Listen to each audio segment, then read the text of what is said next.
Plus TV ન્યૂઝમાં આપનું સ્વાગત છે। નેત્રંગના જવાહર બજારમાં 80 લાખના ખર્ચથી વધુ રકમે બનેલ મુખ્ય માર્ગ એક મહિનામાં બિસ્માર બનતા સ્થાનિકોએ વિરોધ નોંધાવ્યો। નેત્રંગ ગ્રામ પંચાયતની હદમાં આવેલ જવાહર બજારના મુખ્ય માર્ગ માટે સાંસદની ગ્રાન્ટમાંથી ગ્રામજનોની હિતમાં 50 લાખ અને અન્ય ગ્રાન્ટમાંથી મળી અંદાજિત 80 લાખના ખર્ચે માર્ગ બનાવવામાં આવ્યો હતો, જે માર્ગ ગણતરીના દિવસોમાં જ બિસ્માર બનતા વેપારીઓ અને સ્થાનિકો હેરાન પરેશાન બન્યા હતા। બિસ્માર બનેલ રસ્તાઓ પર ઉડતી ધૂળને પગલે લોકો ત્રાહિમામ પોકારી ઉઠ્યા હતા। માર્ગ ઉપર ખાડા પડી જવાથી વાહન ચાલકો પણ હાલાકી વેઠી રહ્યા હતા, જેને પગલે આજરોજ આ રસ્તાની કામગીરીમાં મોટા ભ્રષ્ટાચાર થયો હોવાનો આક્ષેપ સાથે કોંગી આગેવાન શેરખાન પઠાણ સહિતના વેપારીઓ વિરોધ પ્રદર્શન કર્યું હતું। આ વિરોધ પ્રદર્શનને પગલે અધિકારી સ્થળ પર દોડી આવ્યા હતા અને 5મી જાન્યુઆરી સુધીમાં રસ્તાની કામગીરી પૂર્ણ કરવાની ખાતરી આપી હતી।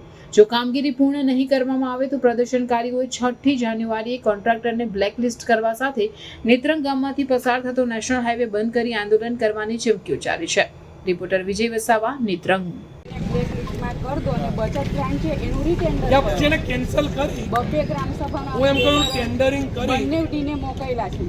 ₹35 લાખ તો સાહેબ છે એવું સમજો। હવે તમે કહો 32 તો છે, હવે એ તમારી હું પેલી પદ્ધતિ હોય કામની એમાં અટકાવી ને ના હોય તો સાહેબ હવે આની ઉપર હું નથી માનતો પાછો આ રોડ આની પર પેલું એ નહીં ચાલે।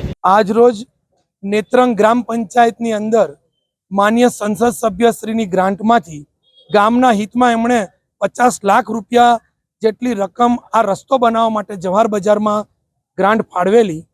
કોન્ટ્રાક્ટર અને અધિકારીઓની બેદરકારીના કારણે આ રસ્તો એક જ મહિનામાં આખો રસ્તો તૂટી ગયો છે। નેત્રંગ જવાહર બજારના રહીશોએ વારંવાર પંચાયત હોય, તાલુકા પંચાયત હોય કે કાર્યપાલક ઇજનેરને રજૂઆતો કરેલી છે, અધિકારીઓને રજૂઆતો કરેલી છે, પણ હજુ સુધી આનું નિરાકરણ આવ્યું નથી। ફરી આજે અમે લોકોએ ગામ લોકો ભેગા મળી ને આ જવાહર બજારની અંદર અમે ભેગા મળ્યા છે કે આ રસ્તાનું નિરાકરણ ક્યારે આવશે।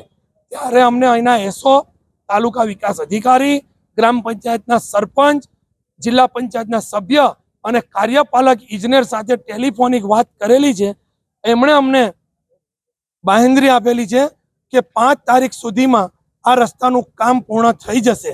ફરી આની પર વેરિંગ કોડ ભરી અને આ રસ્તો અમને કમ્પ્લીટ કરી આપશે, નહીં તો 6મી તારીખે બ્લેક લિસ્ટ કોન્ટ્રાક્ટરને કરી અને ફરીથી ટેન્ડરિંગ કરીને રસ્તો બનાવવામાં આવશે।